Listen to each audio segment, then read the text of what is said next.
एक बुद्धिमान राजा था। उसका काफ़ी बड़ा साम्राज्य था। उसके साम्राज्य में प्रजा हर तरह से खुशहाल थी। राजा को अपने उत्तराधिकारी की तलाश थी। उसके 3 बेटे थे। राजा इस पुरानी परंपरा को नहीं निभाना चाहता था कि सबसे बड़े बेटे को ही गद्दी पर बिठाया जाए।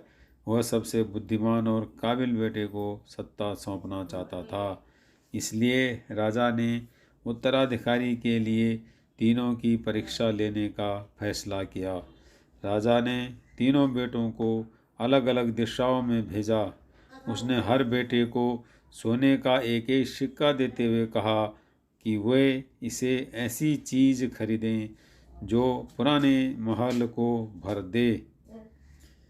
पहले बेटे ने सोचा कि पिता तो सठिया चुके हैं, इस थोड़े से पैसे से इस महल को किसी चीज़ से कैसे भरा जा सकता है। इसलिए वह एक मैं खाने में गया, शराब पी और सारा पैसा खर्च डाला। राजा के दूसरे बेटे ने इससे भी आगे सोचा। वह इस नतीजे पर पहुंचा कि शहर में सबसे सस्ता तो कूड़ा कचरा ही है। इसलिए उसने महल को कचरे से भर दिया।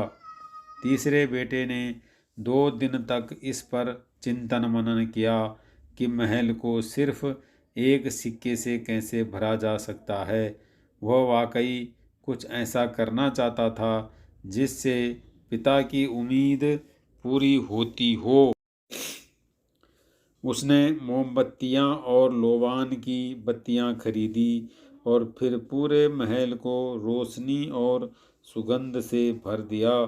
इस तीसरे बेटे की बुद्धिमानी से खुश होकर राजा ने उसे अपना उत्तराधिकारी बनाया।